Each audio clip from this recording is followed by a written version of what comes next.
आप सारे लोगों ने माननीय कोर्ट के समक्ष ईडी के कारनामों को देखा होगा कि देश की प्रमुख जांच एजेंसी जो अपने आप को सबसे बड़ा सूरमा मानती है, वो दिल्ली के तथाकथित शराब घोटाले के मामले में किस प्रकार का खेल कर रही है। मतलब एक एक्यूज का नाम सर्वेश मिश्रा से सर्वेश गुप्ता लिख दिया, ये ईडी कर रही है। मेरे केस में क्या हुआ था मैं नहीं बोल सकता, मैं नहीं बोलूंगा, वो हमारे वकील साहब बोलेंगे। लेकिन आप नाम बदल दे रहे हैं, सर्वेश मिश्रा का सर्वेश गुप्ता हो जाता है, कभी किसी का नाम कुछ हो जाता है, कभी किसी का नाम कुछ हो जाता है। मेरे बारे में डिटेल फारूक भाई ही बोलेंगे, जो हमारे अधिवक्ता जी हैं। 20,000 पन्ने आपने गायब कर रखे, अनरिलायड अपॉन डॉक्यूमेंट। छिपा के क्यों रखा है उन 20,000 पन्नों को? दिखाओ, देश की जनता जानना चाहती। माननीय अदालत के सामने रखिए। आप थोड़ी तय करेंगे कौन दोषी है कौन नहीं है। आपकी जिम्मेदारी है जांच करो और सारे कागजात और तथ्य माननीय न्यायालय के सामने रखो। अगर तुम न्यायालय के सामने 20,000 पन्ने नहीं रख रहे हो, इसका मतलब आपके मन में खोट है और आप सच सामने लाना नहीं चाहते। दूसरी बात, 600 पन्ने चार्जशीट के गायब कर दिए आपने। एक दरोगा थाने का अगर चार्जशीट बनाता है, 10 बार चार्जशीट के पन्ने को पढ़ता है। ये ईडी है?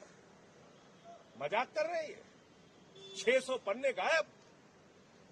तो मैं चाहूंगा विस्तार से आज जो न्यायालय में हुआ, चौंकाने वाले कुछ तथ्य सामने आए हैं, वो हमारे माननीय जो अधिवक्ता है फारूक भाई, वो आपको डिटेल में बताएंगे। देखिए, एक बहुत अजीबोगरीब चीज़ आई है, हम लोग पहले से कहते आ रहे हैं। मैं आपको एक एग्जांपल दूं। ये मैंने आप लोगों के समक्ष पहले भी बोला है कि जब भी कोई चार्जशीट या प्रोसिक्यूशन कंप्लेंट आती है तो उसके साथ वो डॉक्यूमेंट्स की लिस्ट आती है जिसपे जो इन्वेस्टिगेशन के दौरान इकट्ठा तो ईडी ने किए हैं, पर उस पर वो रिलाई नहीं कर रही है, तो अनरिलाइड होती है। 1 साल 5 महीने का समय ईडी ने लिया कोर्ट के ऑर्डर को कंप्लाई करने का। 1 साल तक अनरिलाइड डॉक्यूमेंट की लिस्ट ईडी ने कोर्ट के समक्ष प्रस्तुत नहीं की। जब कोर्ट से और जब आई लिस्ट तो वो इनकम्प्लीट थी, फिर फटकार लगी, सारी चीजें ऑर्डर में है। उसके बाद पूरा मुकम्मल 380 दिन लगा ईडी को एक लिस्ट लाने में जो अनरिलाइड डॉक्यूमेंट्स की है। यही हमने आज कोर्ट ने बोला कि उसके बाद भी इन्हें ये ऑडेसिटी है हमें कहने की कि हम ट्रायल डिरेल कर रहे हैं। एक 380 दिन एक सशक्त एजेंसी को लग रहे हैं अनरिलाइड डॉक्यूमेंट की लिस्ट लाने में। सर्वेश मिश्रा के मैटर में सर्वेश मिश्रा के 3 बयान होते हैं। एक बयान संजय सिंह जी के अरेस्ट होने से पहले का है और 2 जो है वो इनके अरेस्ट होने के और ईडी में कस्टडी होने के समय का है।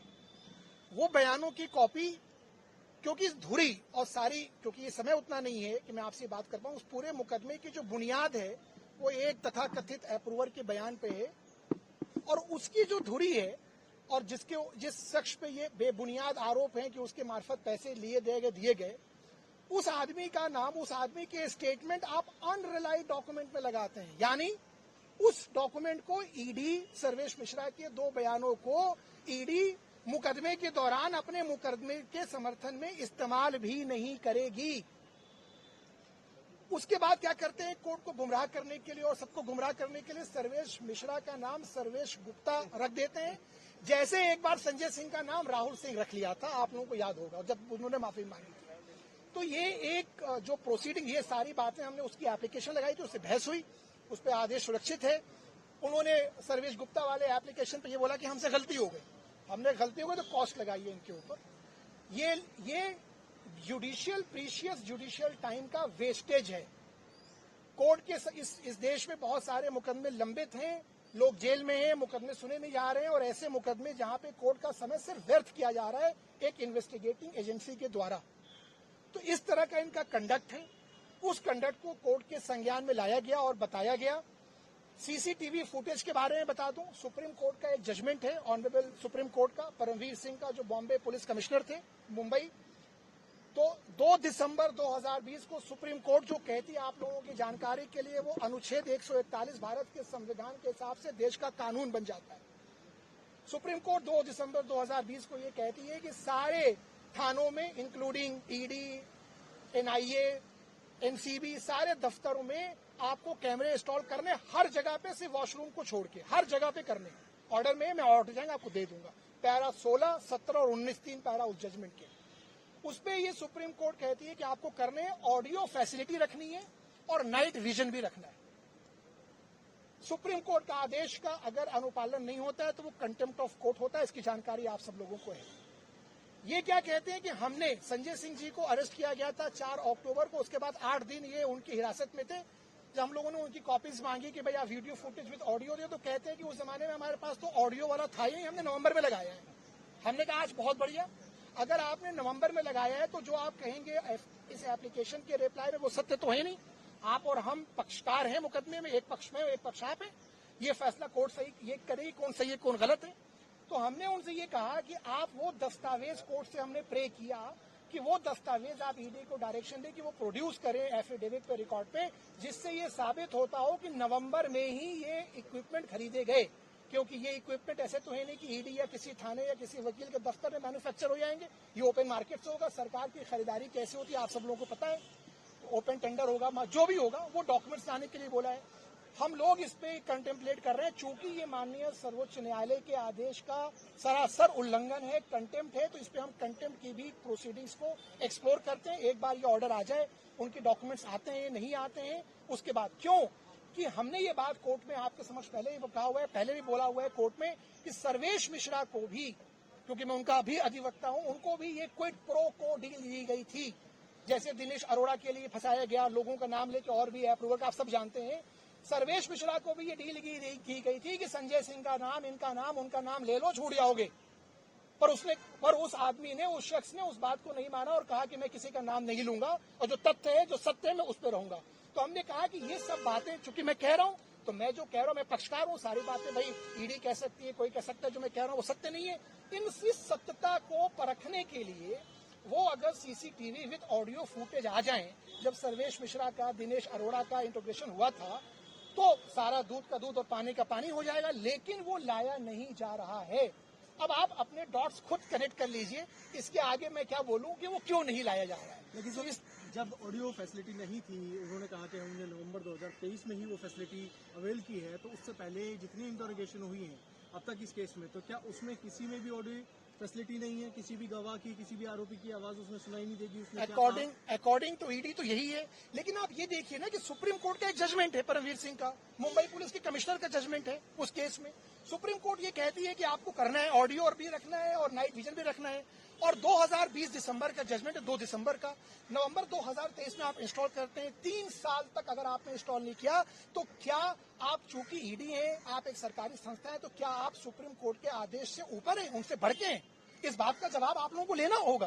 सर, सुप्रीम कोर्ट की बात अलग है, कंटेम्प्ट ऑफ कोर्ट वहाँ चलेगी या नहीं चलेगी वो वक्त बताएगा, लेकिन आपके केस में जो ऑडियो फैसिलिटी नहीं है, रिकॉर्डिंग नहीं है, उससे आपको क्या बेनिफिट होगा और ईडी को क्या नुकसान होगा? नहीं, ईडी, अगर देखिए आपका सवाल थोड़ा सा गुगली है, मैं सवाल को सही कर देता हूँ। उसका ये है कि अगर वो डॉक्यूमेंट या वो वीडियो फुटेज विद ऑडियो आता है तो क्या होगा। अगर वो आ जाता तो ये मुकदमा कल ही खत्म हो जाता, क्योंकि उस पर आप सब लोग, और ये कोर्ट सुन लेती सारी चीजें, मेन चीज कोर्ट सुन लेती और देख लेती कि उस पर क्या लोगों को डील दी गई थी।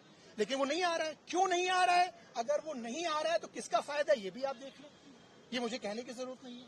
आने से किसका नुकसान है और नहीं आने से किसका फायदा है, ये आप समझ सकते हैं।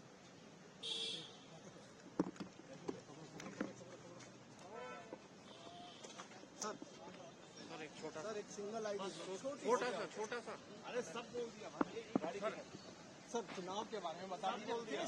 सर, कैंपेनिंग के लिए कहाँ जाएंगे?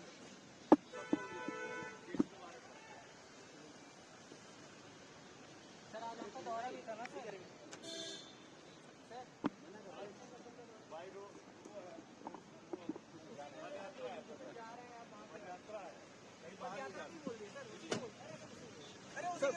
पद यात्रा सर, पद यात्रा नहीं।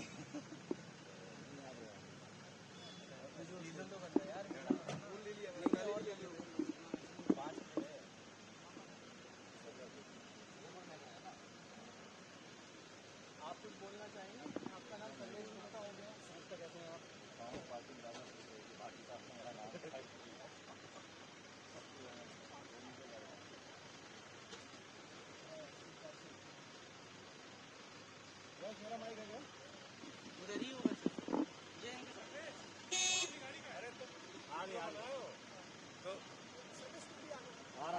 तुम और वो दोनों आ जाओ।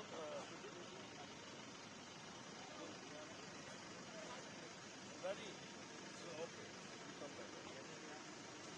सुधा जी इससे आ जाएंगी, तुम लोग इसमें आ जाओ, तुम और अजीत आ जाओ इसमें। सर कहाँ जा रहे हैं आज शाम में प्रचार के लिए? प्रचार के लिए वैसे पदयात्रा है यार, सब बताएंगे, हम कहीं भागते थोड़ी है।